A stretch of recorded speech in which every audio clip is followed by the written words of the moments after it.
परिसंचरण तंत्र जीव जंतु में विभिन्न पदार्थ जैसे O2, CO2, पोषक पदार्थ, गैस, उत्सर्जी पदार्थ आदि के परिवहन के लिए जिस तंत्र की आवश्यकता होती है उसे परिसंचरण तंत्र कहते हैं।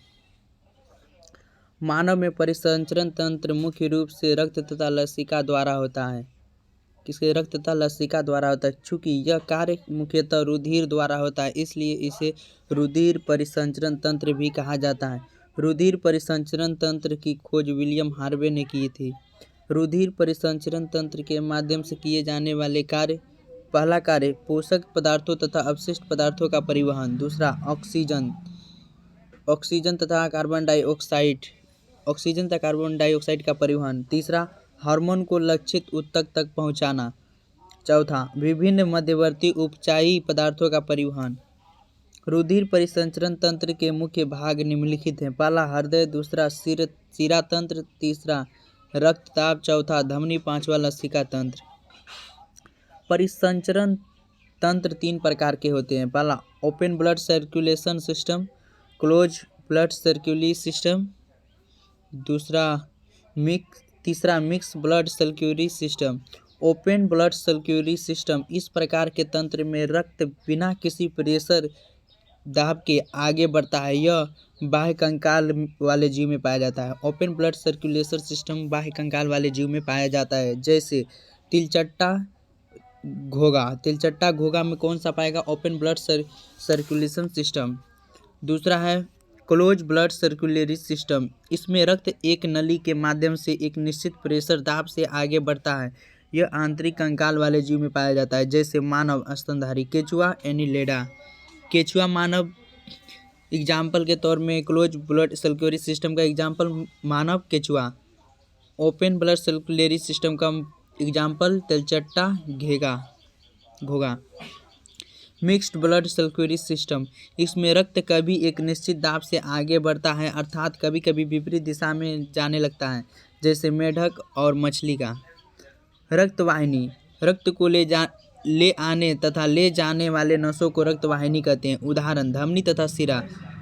विज्ञान के जिस शाखा के अंतर्गत रुधिर वाहिनियों का अध्ययन किया जाता है उसे एजियोलॉजी कहते हैं। उसे क्या कहते हैं? एजियोलॉजी कहते हैं। उसे एजियोलॉजी कहते हैं।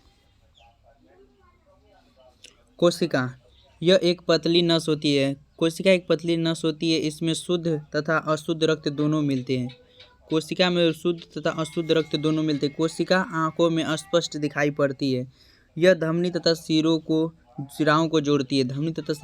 कौन कोशिका? हृदय पेशियों का बना होता है। यह पेरिकार्डियम नामक झिल्ली से ढका होता है। हृदय, इन झिल्लियों के बीच द्रव्य भरा होता है जिसे पेरिकार्डियल द्रव्य कहते हैं।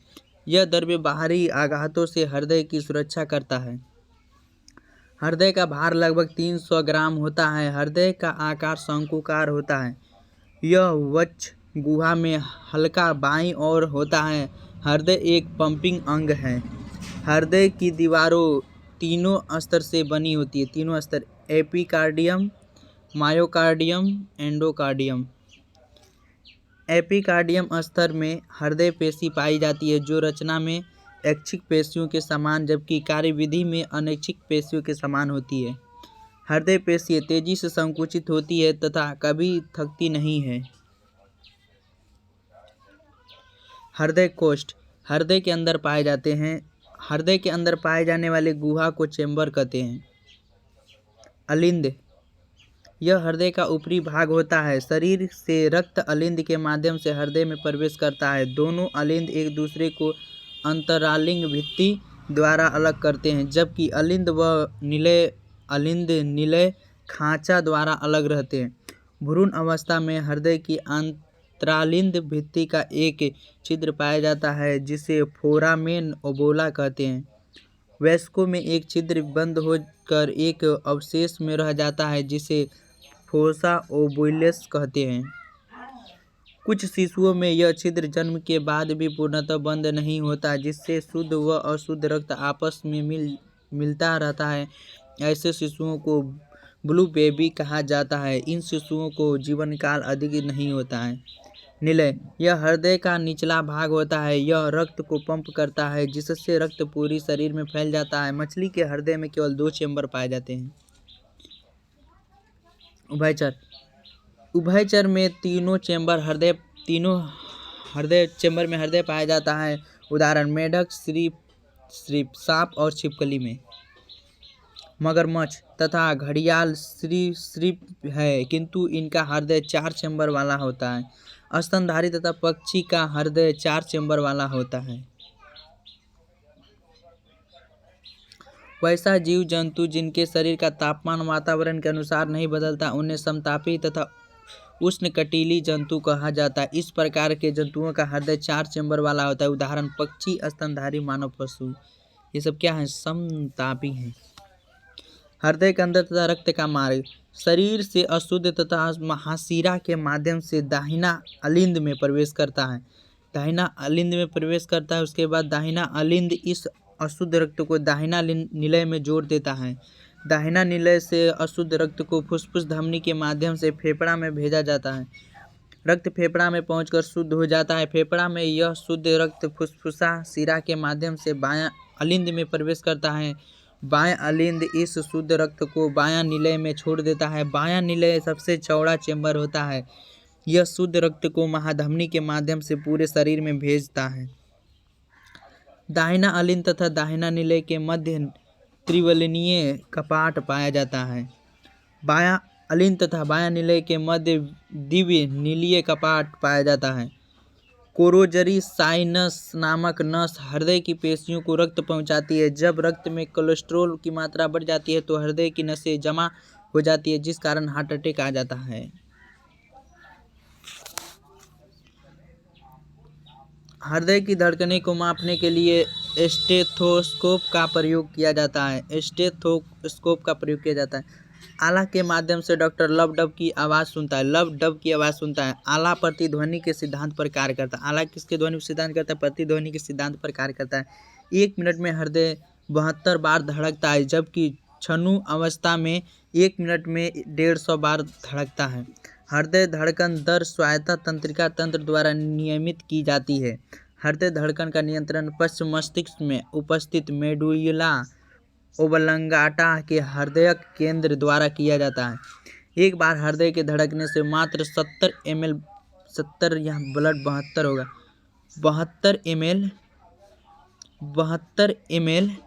ब्लड को अंदर जाता है, अतः पूरा 5.5 लीटर ब्लड अंदर जाने के लिए हृदय को 72 बार धड़कना पड़ता है। हमारी नाड़ियों की धड़कन गति 1 मिनट में 115 से 125 तक होती है। हृदय की धड़कनों को नियंत्रित करने का कार्य पेसमेकर करता है। यह हृदय में दाहिना अलिंद पर होता है। डायगोजीन हृदय के उद्दीपन धड़कन को परिवर्तित करता है। रक्तचाप या रक्तदाब, शरीर में रक्त के प्रवाह के कारण नसों की दीवारें पर पड़ने वाले दाब को रक्तचाप कहते हैं। रुधिर दाब को सामान्यतः बाएं हाथ की धमनी द्वारा मापा जाता है। प्रकुंचन, जब निलय के सिकुड़ने के कारण रक्त हृदय के बाहर आता है तो उस दाब को क्या कहते हैं? प्रकुंचन कहते हैं। अनुशीतलन, डायस्टोलिक, जब निलय फैलता है तो रक्त हृदय में जाता है और इस दाब को डायस्टोलिक कहते हैं। बीपी 120/80 होता है। बीपी 120/120 की रफ्तार से अंदर जाता है, 80 की रफ्तार से वापस लौटता है। जब बीपी बढ़ जाता है तो उसे हाइपोटेंशन कहते हैं। इस स्थिति में बीपी 140/90 हो जाता है, हाई बीपी। एटिनॉल का प्रयोग हम बीपी को घटाने के लिए करते हैं। जब बीपी घट जाता है तो उसे हाइपोटेंशन कहते हैं। इस स्थिति में बीपी 90/60 हो जाता है, लो बीपी। बीपी मापने वाले यंत्र को स्फेग्नोमेनोमीटर कहते हैं।